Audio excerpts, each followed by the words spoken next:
They crave touch that demands nothing, and the craving is destroying their defended state. Not sexual touch, not touch with agenda, not touch that's strategy for getting more. Just touch, simple touch, touch that exists for its own sake, touch that gives without requiring response, touch that holds without clutching, touch that comforts without conditions, touch that's freely offered and freely given with no strings attached. The no strings touch is what their defended system can't defend against, can't categorize as threat, can't interpret as pressure, can't use usual tactics to avoid or minimize or control, just has to receive, has to let in, has to allow themselves to be held.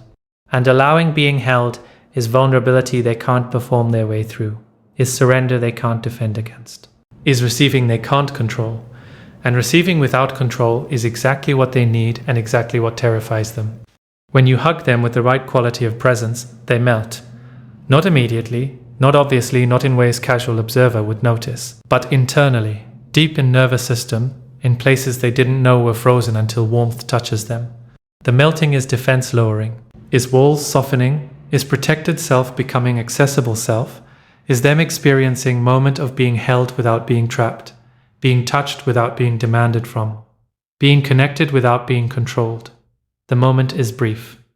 Is seconds maybe, but seconds of genuine melting is more intimacy than months of defended interaction, is more connection than years of surface relationship, is them being actually vulnerable for a moment before defense reasserts itself, before they pull away, before they make joke or change subject or create distance to re-establish control.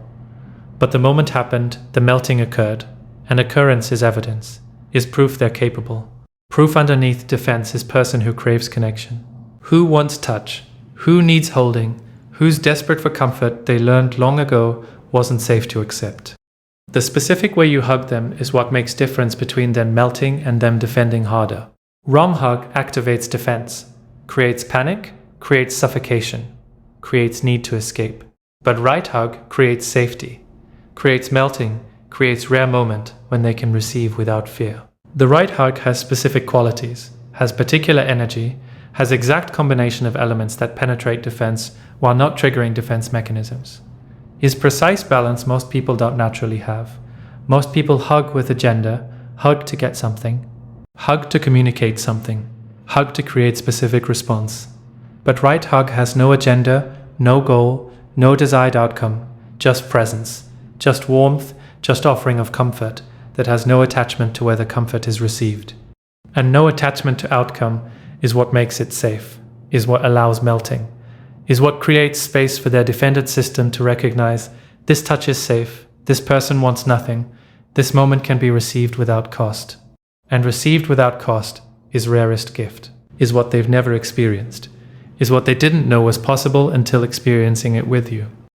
The specific qualities the hug must have to create melting. The hug must be solid without being constrictive, must be firm enough to feel secure, firm enough to communicate you're here, you're present, you're grounded, but not firm enough to create suffocation, not constraining enough to activate panic. The solid, not constrictive, is precise balance, is pressure that grounds without pressure that overwhelms, is holding that supports without holding that captures. Most people hug too loose or too tight. Too loose feels tentative, feels uncertain, feels like hugger is already leaving. Too tight feels suffocating, feels demanding, feels like hugger wants something, but precisely calibrated firmness feels safe, feels solid, feels like foundation they can lean into without being grabbed by. And lean without being grabbed is them testing whether touch is safe, testing whether leaning creates clutching, testing whether receiving creates owing.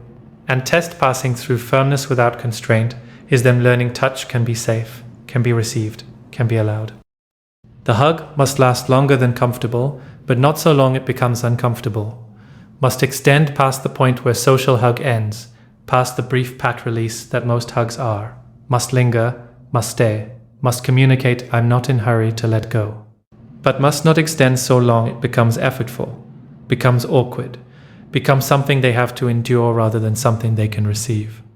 The extended but not too long is usually somewhere between 10 and 30 seconds.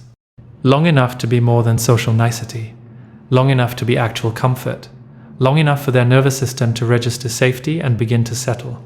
But not so long they start wondering when it will end, start feeling trapped, start needing escape. The timing is intuitive, is sensing when their body softens, when tension releases slightly, when breathing deepens, when melting is occurring, then holding through the melting for a few more seconds, letting melting deepen, letting softness expand, then releasing before they tense again, before defense reasserts, before they need to escape. The releasing before they need to is you being attuned, being responsive, being safe through respecting their limits even when limits aren't verbalized. The hug must have quality of unconditional offering, must communicate clearly through your energy that you want nothing from this, expect nothing from this, need nothing from this, are just offering comfort because offering is natural to you, because you care. Because they seem like they could use holding, the unconditional quality is transmitted through your body, through your energy, through your intention. They feel it. Feel whether you're giving freely or giving to get. Feel whether touch is pure or touch has hooks. Feel whether this is gift or transaction. And feeling it as gift is what allows receiving. What permits melting? What creates safety? Because gifts can be received without owing. Gifts don't create obligation. Gifts are freely given, and that freedom is what makes them safe to accept. But if they sense you want something, want specific response, want them to open up or be vulnerable or give you access, the wanting is hook, is pressure, is agenda, and agenda activates defense, makes them pull away, makes them reject the comfort they desperately want, because comfort with strings attached is dangerous comfort.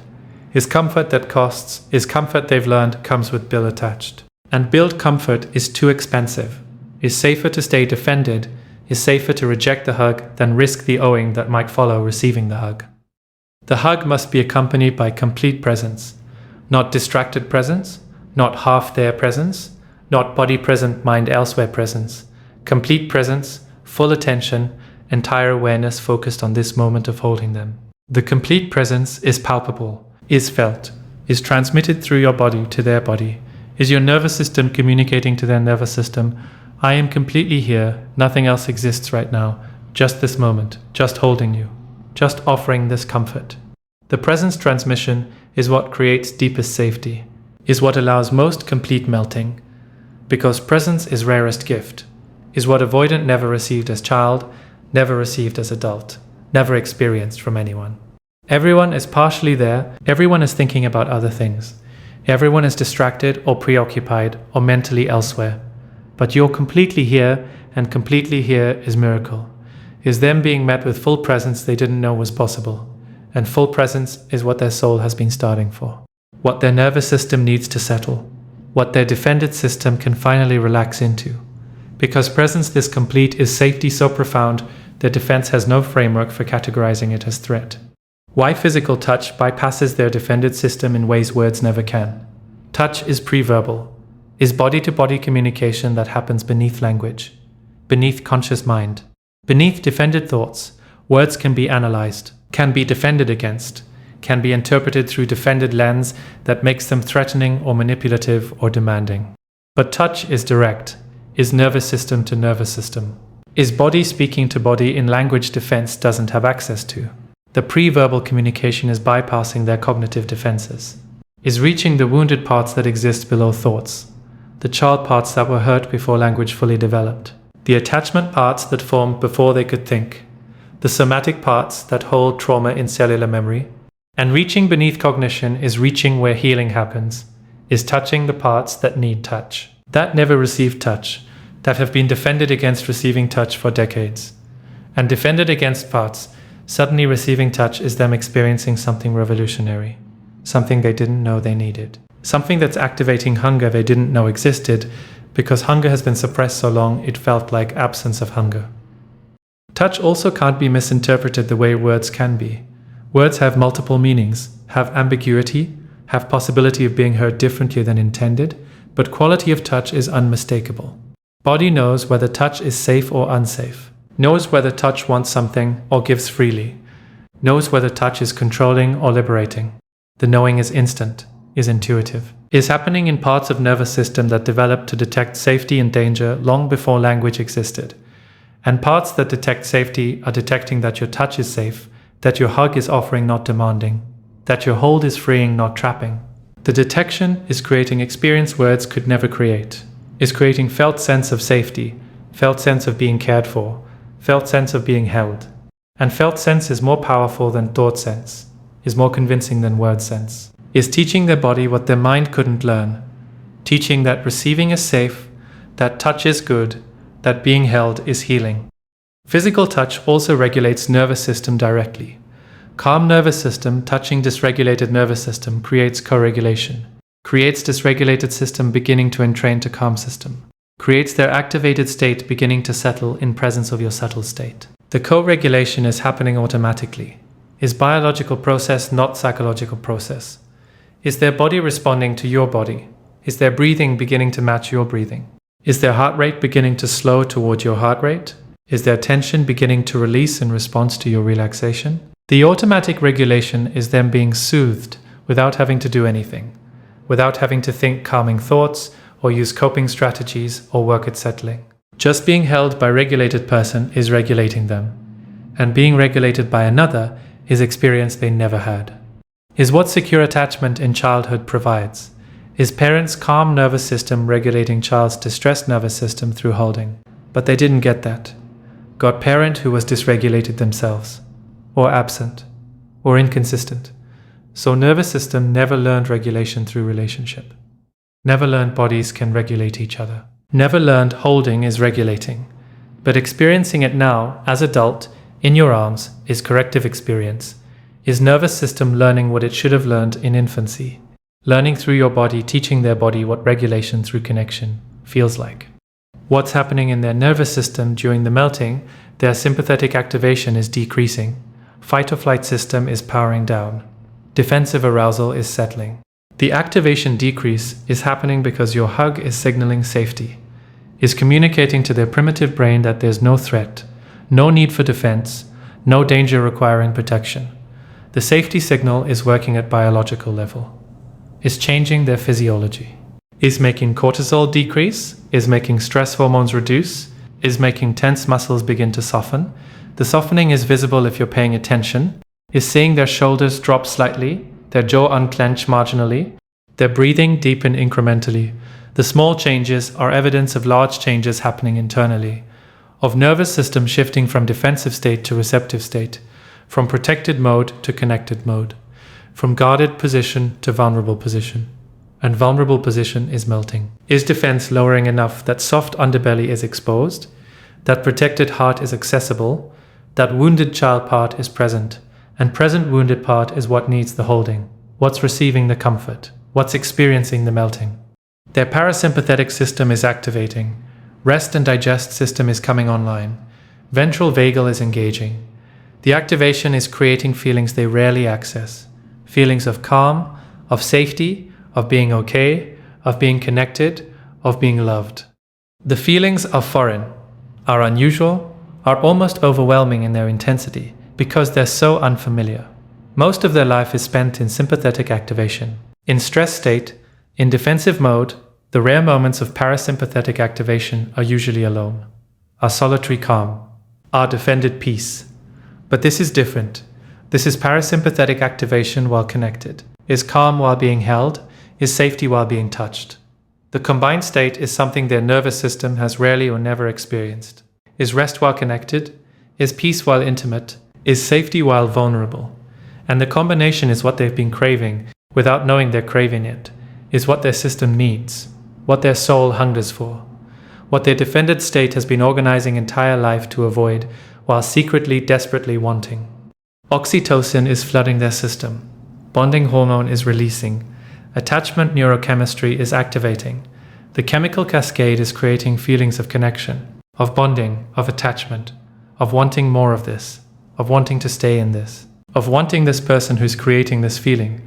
The oxytocin response is happening automatically, his biological response to safe touch, to extended holding, to regulated presence.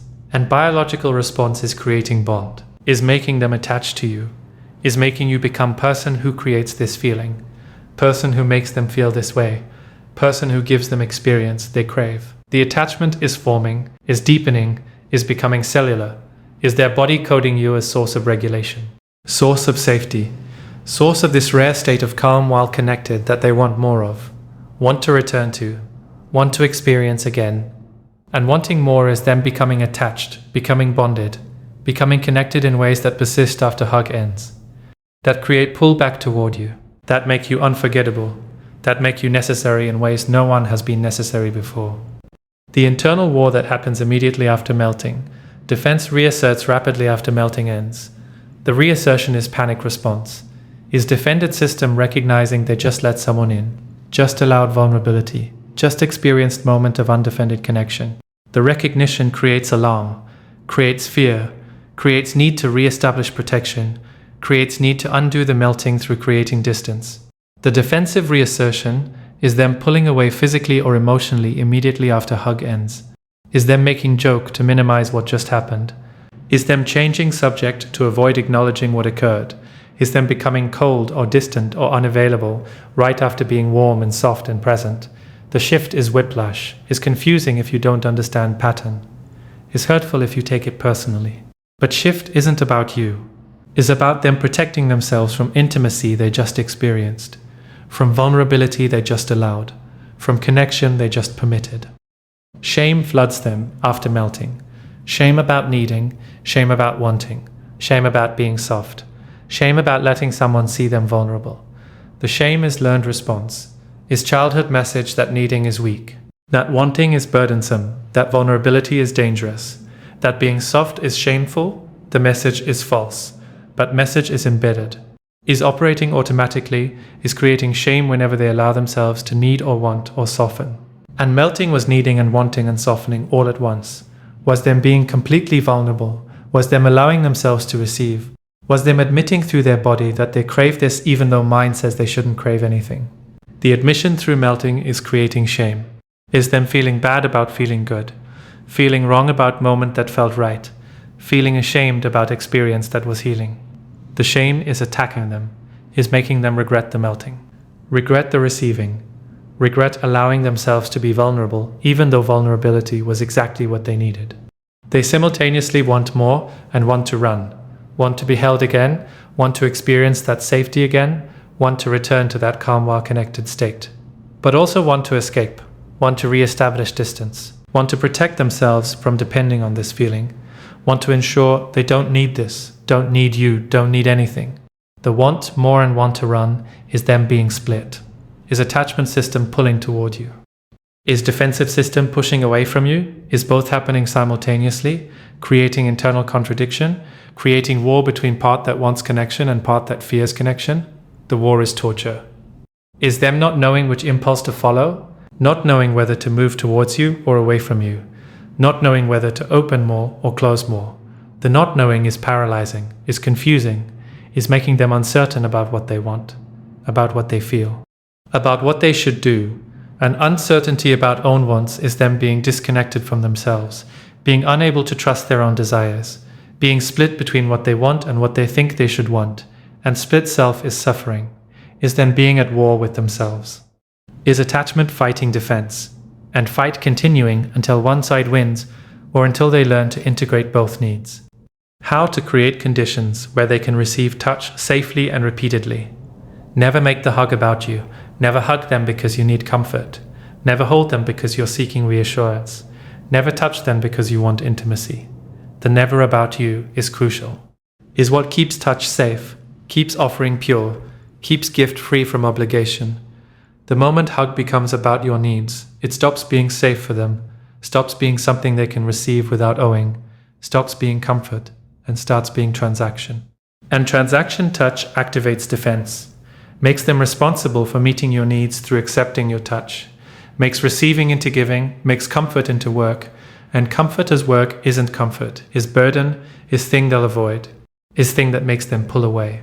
So hug must always be offering, must always be freely given, must always be about them receiving, not about you giving to get. And freely given is only thing they can safely receive, only thing that won't activate obligation, only thing that allows melting without fear of what comes after melting. Make touch available without making it expected. Let them know through your presence that you're a touchable person, that you're comfortable with physical affection, that you're available to hug if they want hug. But never expect them to want it. Never require them to accept it. Never make refusing into problem. The available not expected is giving them choice, is giving them control, is giving them agency over their body and their boundaries. And agency over touch is safety, is them knowing they can say no, can refuse, can not want hug right now, and that's completely acceptable. The acceptable no is what makes yes meaningful, makes yes safe, makes yes something they can choose without pressure, without expectation, without disappointing you or hurting you or failing you if they choose no instead. And pressure-free choice is rare gift, is them experiencing that their no is honored, that their boundaries are respected, that their autonomy is valued. And honored autonomy makes them trust you, makes them feel safe with you, makes them more likely to choose yes because yes is choice, not obligation. Read their body when hugging. Pay attention to whether they're softening or tensing, whether they're leaning in or pulling away, whether they're settling or activating. The reading their body is being attuned, is being responsive, is adjusting your touch based on their response.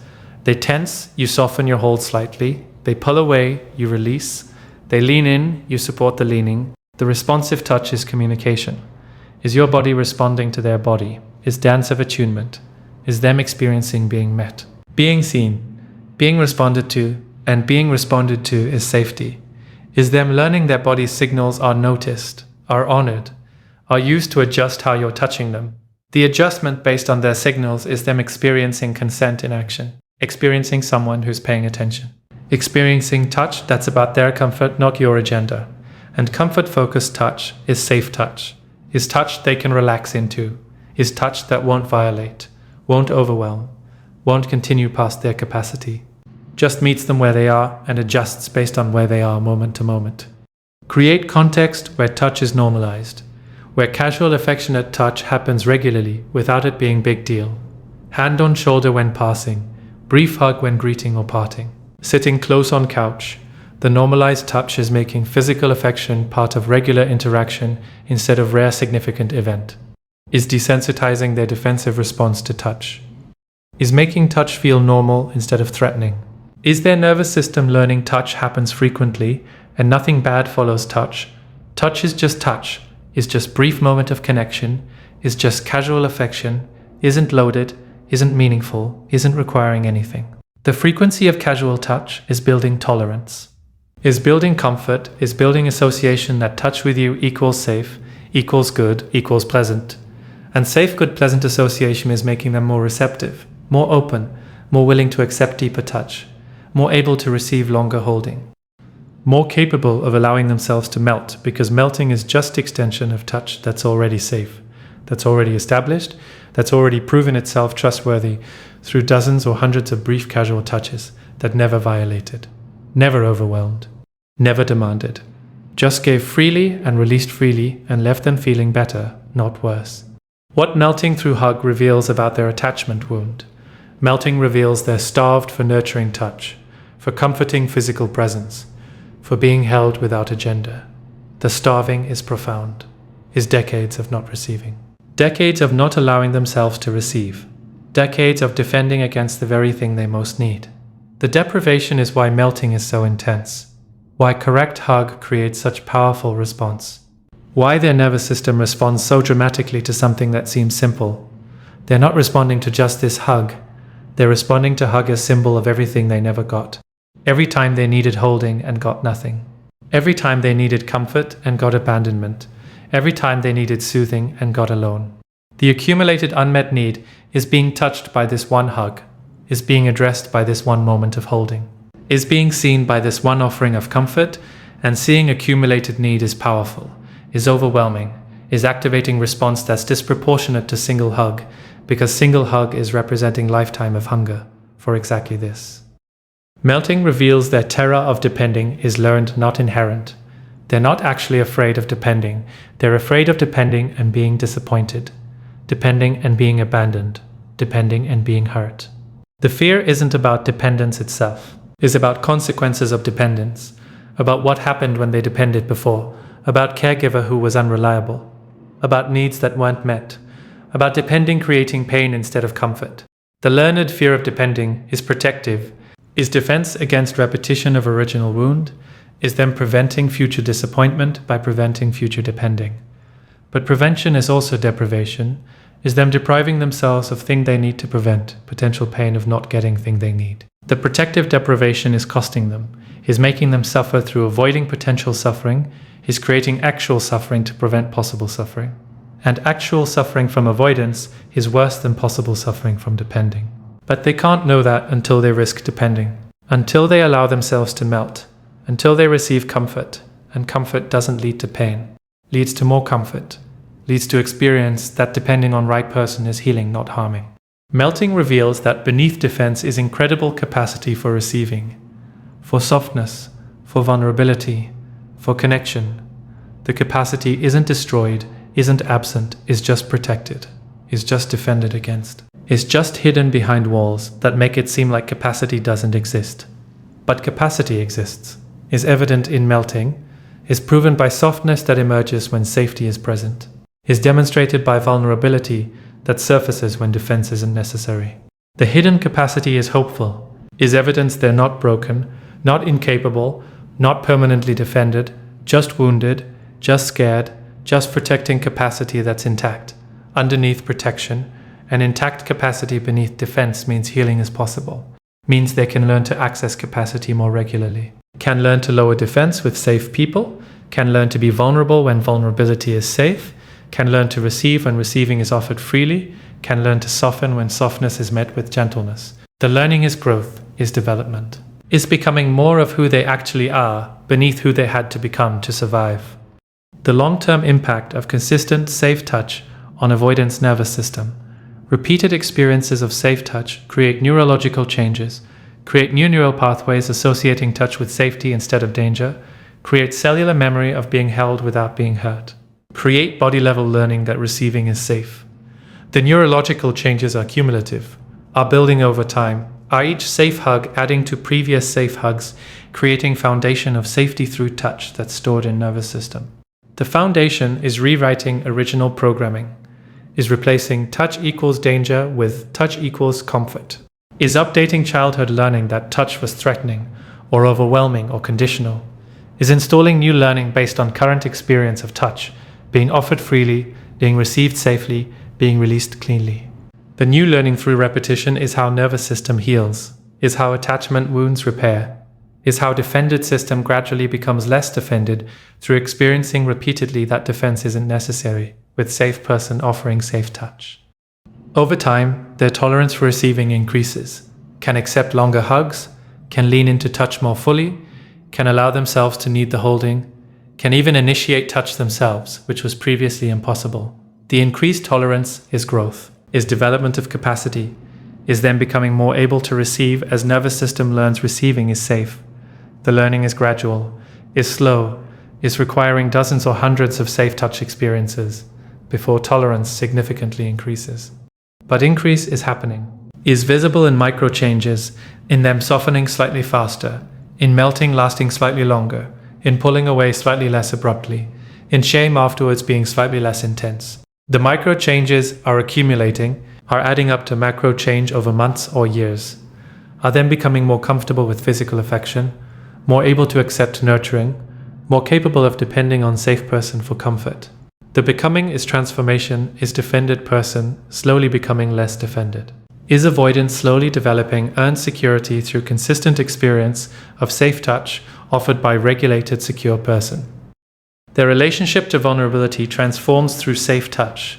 Vulnerability stops being threat, starts being doorway to comfort, to connection, to moments of peace. To experience of being held, the transformed relationship to vulnerability is them learning vulnerability serves them. Isn't just dangerous exposure, is also access to something they need, something that makes them feel better, not worse. The learning is changing their calculations, changing their cost-benefit analysis of vulnerability. Before, cost seemed to outweigh benefit. Vulnerability equals danger equals bad outcome equals avoid. But safe touch is teaching new equation. Vulnerability with safe person equals comfort equals good outcome equals approach. The new equation is competing with old equation, is gradually replacing old learning with new learning, is then becoming more willing to be vulnerable because vulnerability is leading to good experiences more often than bad experiences. And good experiences from vulnerability is positive reinforcement, is strengthening approach behavior. is making vulnerability more likely in future, is creating upward spiral instead of downward spiral. Instead of defended leading to isolated leading to more defended, it's vulnerable leading to comforted, leading to more willing to be vulnerable. Why some avoidants can never accept the hug, even when desperately craving it. Some are too wounded to receive. Wound is too deep, defense is too necessary. Fear is too strong. They experience the hug as suffocating immediately. Experience the holding as trapping. Experience the touch as violating, even when touch is perfectly safe. The experiencing safe as unsafe is their nervous system being too damaged to distinguish, being too activated to settle, being too defended to access the parts that could receive. The too wounded is tragedy, is them needing exactly what they can't accept, craving exactly what they reject, wanting exactly what terrifies them. The contradiction is suffering, is them watching you offer comfort and being unable to receive comfort, being unable to allow themselves a moment of melting, being unable to access the softness that would allow melting, instead staying rigid, staying defended, staying terrified throughout entire hug. And terrified throughout is hug not working. Is hug reinforcing that touch is dangerous rather than teaching touch is safe? Is experience making them more defended rather than less defended? The more defended from safe touch is them being too wounded for relationship to heal, being too defended for corrective experience to penetrate, being too damaged to benefit from exactly what would help if they could receive it. Others have too much shame about needing. The shame is paralyzing, is preventing them from accepting comfort because accepting means admitting they want comfort, admitting they need holding, admitting they're not self-sufficient, admitting they crave something from another person. The admission is intolerable, is violating their defended identity as person who needs nothing, is revealing truth they've spent lifetime hiding, is exposing need they've organized entire existence around, denying. So they reject the hug, not because hug isn't safe. Because accepting hug would mean acknowledging need for hug. And acknowledging need is shame they can't tolerate, is vulnerability they can't allow, is admission they can't make even to themselves. The unable to acknowledge need is them staying defended against own truth, staying disconnected from own wants, staying alienated from own body's hunger for touch. And alienated from own needs is them suffering through denying what would relieve suffering. Is them choosing defended identity over actual comfort. Is them protecting image of self-sufficiency at cost of receiving thing that would actually help. Some had touch violated so severely that all touch triggers trauma. Even safe touch, even gentle touch, even touch offered with pure intention, their body can't distinguish, can't separate safe touch now from unsafe touch then. Experiences all touch as threat. Experiences all holding as danger. Experiences all physical closeness as violation waiting to happen. They can't distinguish as trauma response. Is nervous system stuck in past? Is body responding to current safety as if it's past danger? Is them experiencing you as safe person intellectually while experiencing your touch as threat somatically? And somatic threat response overrides intellectual safety, makes them pull away, makes them reject the hug, makes them unable to receive even when they desperately want to receive. The trauma blocking receiving is then needing therapy before relationship, needing professional help to process trauma before safe touch can be safe, needing to heal trauma response before corrective experience can work. And needing therapy first is some avoidance being too wounded for relationship alone to heal, being damaged in ways that require therapeutic intervention before relationship can be therapeutic, being hurt so deeply that love isn't enough, touch isn't enough, safety isn't enough. They need professional help. And without professional help, the safest touch in world will still trigger trauma, will still activate defense, will still be experienced as threat. And experienced as threat means no melting, means no receiving, means touch reinforcing wound rather than healing wound. What happens after they've learned your touch is safe. They start seeking it, start initiating, start moving toward you physically, start finding excuses to be close, start creating opportunities for touch. The seeking is monumental shift, is them moving from defended against touch to actively wanting touch, is them going from rejecting comfort to pursuing comfort, is attachment system fully activating, is them bonding to you as source of regulation, as source of safety, as source of comfort they now know is reliable. The shift from avoiding to seeking is evidence of healing, Is evidence nervous system has learned new association, has coded you as safe, has recognized your touch as resource, not threat. And recognized as resource is you becoming necessary, becoming important, becoming person they need. And needed person is you having impact on them, having significance, having power to affect their state through your presence and your touch. They become more vulnerable in other ways. The safe touch is generalizing, is creating sense that vulnerability with you is safe, not just in context of touch, but in other contexts too. They start sharing more, opening up more, being more honest, being more real. The generalized safety is spillover effect. Is touch teaching them you're safe person?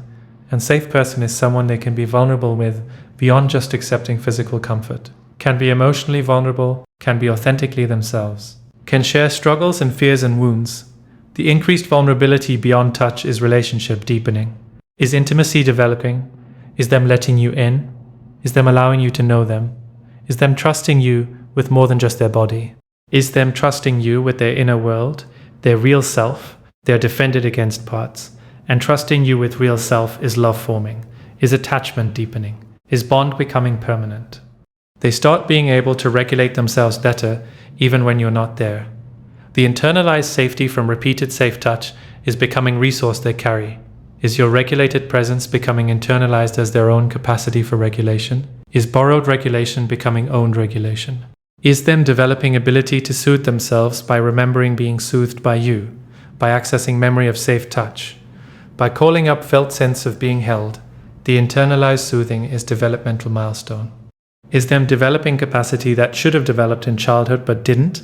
Is them learning as adult what they should have learned as infant? Learning through your consistent safe touch what parents' consistent safe holding should have taught them, and learning now what should have been learned then is healing, is reparative, is corrective experience doing its work. Is relationship becoming therapeutic? Is your love becoming medicine that's healing wound that predated you, that existed long before you arrived, that you didn't cause, but are helping heal through consistent offering of safe regulated touch that allows their nervous system to learn what it never learned, to develop what it never developed, to become what it could have become if original circumstances had been different. And becoming, through your safe touch, is gift. Is you giving them developmental experience they missed? Is you offering reparenting through your body? Is you healing them through consistent safe presence that teaches them bodies can heal each other, can regulate each other, can comfort each other, and learning bodies heal is them discovering relationships can be medicine. Touch can be healing. Vulnerability can be doorway to comfort, not just exposure to danger. And discovered truth is transformation. Is them becoming different person? Is defended avoidant becoming earned secure? Is wounded person becoming healing person? Is defended self becoming authentic self? Is scared person becoming loved person? All through simple act of being held by someone whose presence says, you're safe here. Your vulnerability is honored here. Your need is acceptable here. Your melting is welcomed here. And welcomed melting is gift they'll never forget. Is experience that changes them. Is you becoming person they melt with, person they trust, person they love. And loved person who allows melting is bond that lasts, is connection that endures, is relationship that transforms. Both them through your holding, and you through witnessing their melting. Through seeing defended person become soft person, through experiencing moment when walls lower and real self emerges and melting happens and love is there underneath defense all along. Just waiting, just protected, just needing safety to surface. And safety creating surfacing is magic of safe touch. Is power of right hug, is miracle of melting. Is avoidant finally receiving comfort they've been craving entire life, finally allowing themselves to need, finally melting, finally home.